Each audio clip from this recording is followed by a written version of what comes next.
Are we rolling again? Always. Straight on. Yeah, we're just running these as new episodes, to be fair. So We're back in the afternoon. good afternoon. Afternoon. How are you? Thanks for joining us. No worries. Another staff member from Franklin College. Yeah. You are from Franklin, aren't you? Been here a long time now. Have you? Mm-hmm. Oh, Grimsby, born and bred, or? No, Sheffield originally. When I moved here when I was 7, so I didn't choose to come here. Oh, right. At 7, I I was brought here. I couldn't really move out at 7 years old, so brought here. I love I was it. brought here. Do you want to give us a quick introduction? Who you are, what you do? My name's Peter Schofield. I've been here 21 years now. So I started off on sport, a bit of mix of things, but now I teach a uniform protective services. So if you don't know what it is, it's basically getting students involved in like police, army, navy, air force, NHS, any type of public service. So even going into government, anything like that. So Right. Uniforms of work. No, I didn't, but it's just clicked now. I thought you meant like uniforms of the school. Like what? Oh no! When he said God. uniform, I was like, oh, it's Not like school police. uniform, you're thinking? Yes. Oh, my God. I know. Bit but they more can't say serious it than anywhere. that. Yeah. As in civil services and all surrounding that. Okay. Yeah. It's interesting. I didn't even know it was a thing. Yeah, it's grown massively. It's grown massively. It is. I always find is that people talked about it of trying to find a route into it, and it was sort of like some sort of dark art that unless you got there, you never knew exactly what it was. You didn't know. Or you had like family that were already in the services, and then you sort of followed suit. But it's nice it's come to the forefront because like, how would you become a firefighter? I don't know where to go. It's sort of all these sort of things. How does it work then? So they've joined the college with their qualifications. Yeah. They've got. Have they told you prior to joining what they want to be doing? Yeah, they might have an interest in one particular public service. So some students have got the mindset, right, I want to be police, army, whatever that may be, and we can gear the course around that. So if they have that interest in the police, the units, let's say the fitness aspect of it, we can make them do the fitness test to get in the police, to be a Royal Marine, to be in the fire service. So it can be geared around what they want to be, basically. So all the research you do into it, so we can look at things like, what do the police do? Are they effective? What's the good things about them? What's the bad things about them? What's the good things about government? What's the bad things about government, army, etc.? So we can really base it around their individual needs when they're doing the coursework. So you sort of tailor. They might have an idea in the head, but you tailor what best service would suit them. So some of the units are specific to one public service, but a lot of the other units can be based on the public service they want to go into. So we help them, support them with that. So them two students that have been in, their support they've got of coming across is amazing. Yeah. Isn't it? It's They want to be in a place. Moulded, potentially, it's definitely there. And big thing is a fitness point of view as well, because obviously the one that you just had previously, he has to get like level 5.4 on the bleep test. Right. If he can't achieve that, then he can't be a police officer. Right, wow. So we help him design training programs, teach them how to train, because some students don't know what a dumbbell is, basically. They want to be in the police. I don't know now, so students haven't got a chance, really. So I'm trying to support them with that and get them on that pathway to just worry about not just the psychological point of view, but the physical point of view as well. So you've obviously been in school a long time, but were you services before that? Have you taken an interest? Just an interest really in it, and been doing this part, the public services part, for about the last 12 years. So I've got loads of links with people. I'd go trips to the army, police. I'm actually just setting up a ride along next week. So I want to sit in a police car for a shift and just ride along, see what the police do. Wow. So just great links in the local area from my time doing the course, basically. So it's really interesting. Can they fail? I know it's a silly question but does the college help them with getting through to always passing, or is there in terms of them getting into public services, or in terms of them passing the course? Well, a bit of both. Yeah. I think from the point of view, some are easier than others. So, for example, if you want to be in Royal Marines, obviously elite physical-wise, top-end scores. So some students do come in with that mindset saying, I want to be a police officer or whatever, but they haven't got the physical capabilities. So we've got to they've got 2 years to train, basically. So if they come to me with whatever physical elements, we could, over that 2 years, get them to where they need to be. So some students do find it difficult from that point of view, because then when they want to go join the Navy, Air Force, then they still don't have that mindset, right, I need to train. And they do fall foul of more the physical side and even the like going in and doing an interview as such. So I think that's the only time where they'll real struggle going forward to have that physical capabilities when they leave college and start the application, which we make them do usually about 6 months out before they leave college. So they go through the application process. We support them with that. They're obviously doing the physical side, so I can help them with that also. Yeah. But a lot of students fail more from the physical side rather than any other part of the application process. Test, yeah. Is it so really you want them leaving in their prime condition, really? Yeah, and making them aware of that. And so, and you say, is there could they do that? Could they apply during that time to do it? Take the test then, or do they have to have further experience or qualifications? We give them an opportunity. So on the course, they'll get to speak to loads of people who are in the forces or serving police officers. So a lot of my ex-students come back into my lessons. I've been doing it 12 years. So I've got a sergeant in the police I used to teach, so he comes in, chats to the students. So it's great, like, for them to see the journey of where the students who were sat where they used to be, and then going forward, either in the police or in the army. So ex-students come in and give their time up and speak to my current crop of students and cohort and say, this is what I did, this is how I got into it, these are the good things and bad things about the job. So I don't want to sugarcoat it. Like, they see and deal with horrific things, so they've got to be understanding of that, because if you can't, unfortunately, see these things, dead bodies and all this type of stuff, and it's going to affect you emotionally, then are you right for the job? So I'll try and make it as realistic as possible, because I don't want to set them up to fail. That's the true reality, though, isn't it? It's that part. It's ridiculous. Though. I've got a friend who's his brother. He was he didn't know what to do after school, and he was a good ice skater. Bit of a side chat here. But used to work on all the ice skating rinks, like Christmas that they come out. But he'd travel the world doing it. So he went to Thailand and all sorts. But then eventually came back and aimed to get in the police. But had no sort of this experience or training. Yeah. He's in armed response now. He's leveled up, but he had to do all that on his own merit of, like, keeping fit, getting the right fitness. That's a huge task, isn't it, to get, like, from nothing to that. Yeah. So having this middle ground of, like, learning the process must be so valid for these, or valuable, sorry, for these for the kids that are doing it. So. Getting them primed and ready to go. What's the sort of ratio of boys to girls that you have in the course? I think it's about a 50-50 split, to be honest. And I think the biggest challenge I've got teaching the course is trying to get them understanding that communication's, like, so important, because that's the biggest, like, doing the job 20 years, I've seen a massive change in, like, student mentality, how they are as students, like the personality types, a little bit more introverted these days compared to 20 years ago.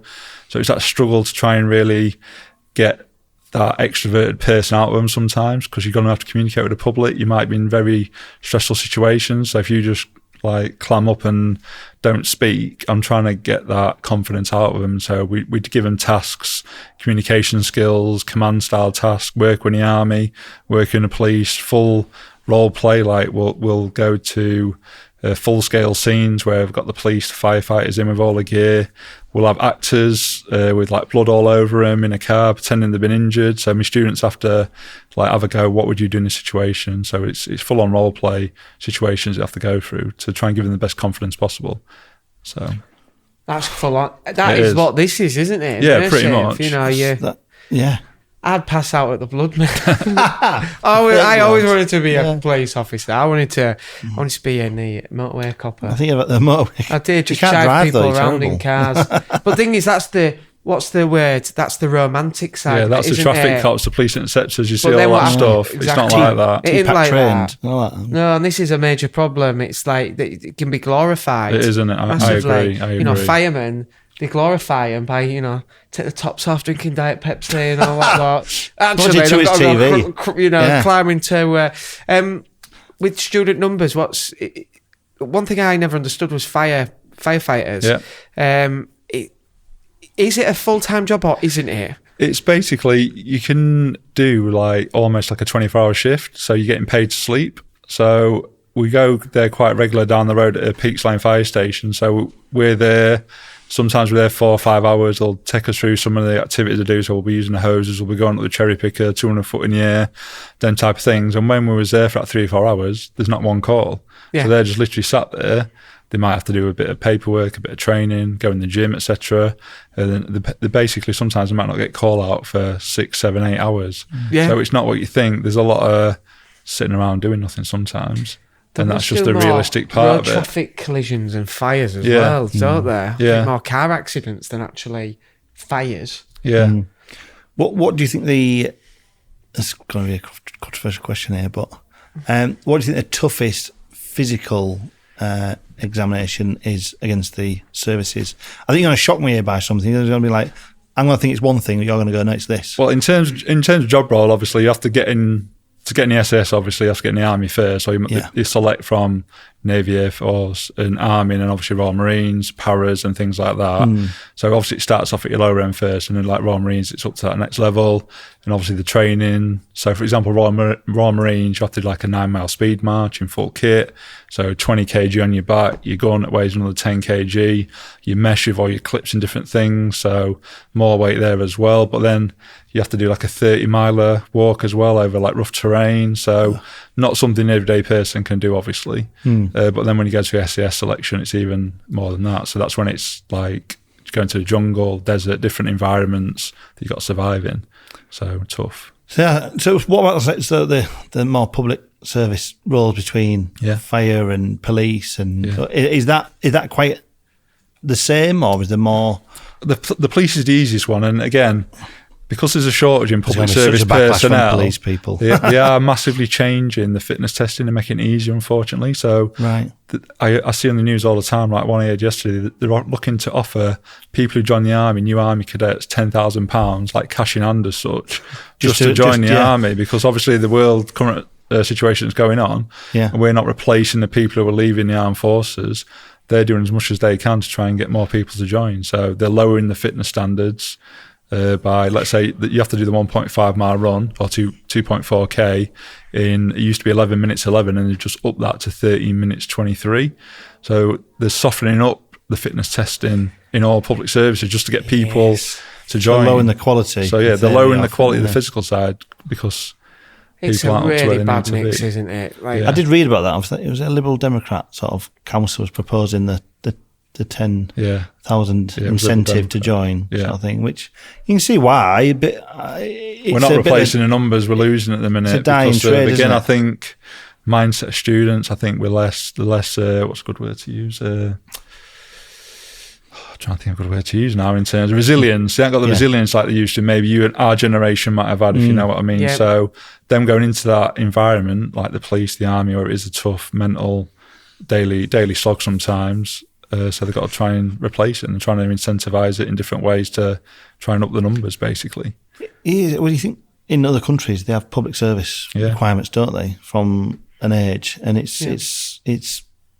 scary to think that you'd have to do it, but it's on some aspects, it's a good thing to have because of the skills that you do learn. But like you say, you've got to maintain the standards for them to go through that process. Otherwise, it's just going to be a bit of a softer blow. But it's it's tough. Thing is, we don't fight. I say we don't fight like we used to back in day. It's all drones. Back in the day, back in army day. All them wars you've been on. My granddad fought in World War II. And that back in day, like there was so little to do apart from working the mines or go join it. Whereas in today's world, no one wants to fight anymore, do they? No one wants to go to battle. It's all done. It's all done in drones. Yeah. And actually, what you might find is that Well, do the they need to interpretation replace is- the numbers, or do they just need to bring in technology and have robots doing it instead? I know it's another talking debate, isn't it? ridiculous, No, but it's the truth. Like It you see it already, don't you? They say, like, even me as a teacher, we're going to be redundant in 20, 30 years because AI is going to be teaching the students. So I might need to look. I'll be retired by then, hopefully, but before robots take over the world, isn't it? Have you got what's your numbers like here in terms of? Are you in full? terms of my class? Yeah, I mean, when I started the course, it was about 20. Now we're over 100 students on public services in the cohort. But at Franklin overall, looking at about 2,200 students at Franklin. Right. So quite big numbers.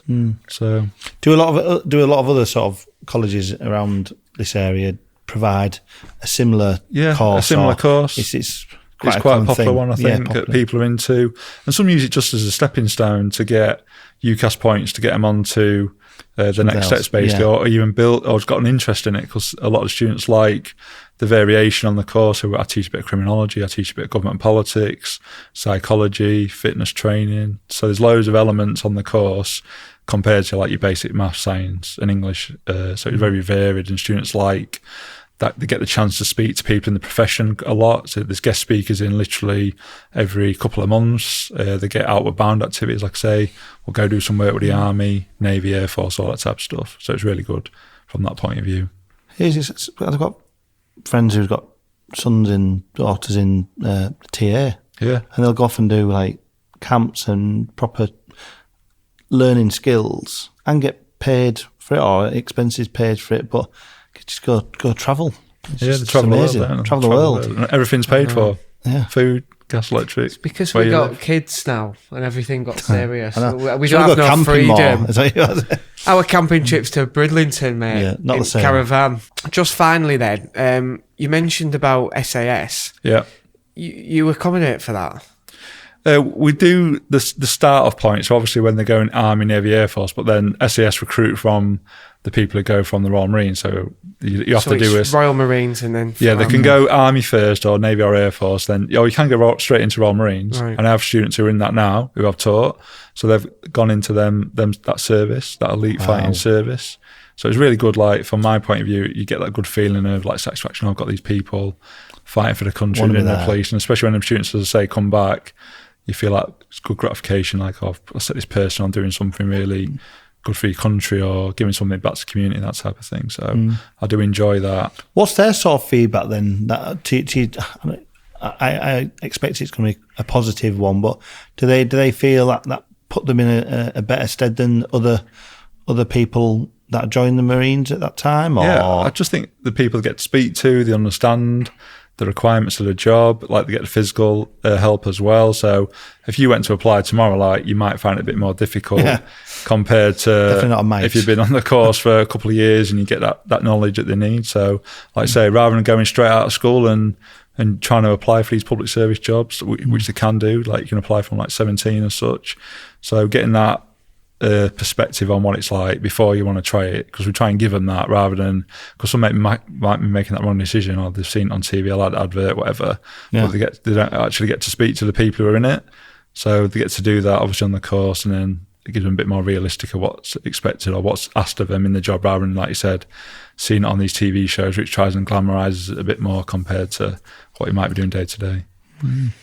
Yeah, I won't be signing up soon. David Goggins, read his book. David Goggins. Can't Hurt Me. Yeah, have you ever read that? Not that one, no. Amazing. He was the SAS guy that used to kill cockroaches, was his job, and then became an SAS elite. All right, Unbelievable story, but it's really interesting as all this. It is. I didn't even know it was. It's just another aspect. It's another aspect, isn't it? But it just re-emphasises like variety and trying stuff and having exposure to this sort of thing is so enriching at a younger age. Oh, it's amazing. Then when it gets to the point where, oh no, I've got to make a decision. Yeah. So the more they can do in that time, like say, even younger, be doing it just to get that enriching experience, because not everyone's lucky enough to go into a job that think, oh, that's perfect, that's me for the next. There's no jobs for life anymore unless you're really, really lucky. Whereas like, at least making a few wrong decisions in younger life, or the right decisions, can put you on a path earlier. Yeah, so, absolutely. Brilliant. Love your work. Very much. Really No worries. do. Thanks Thank you very so much. much Thanks for for your coming time on. No worries, and your guys. patience waiting for us. Yeah, So. I'm happy. I'm here all the time. Don't worry. You're a legend. Another 20 years. Thank you. Thank you very much. Thanks, guys. Cheers. Brilliant.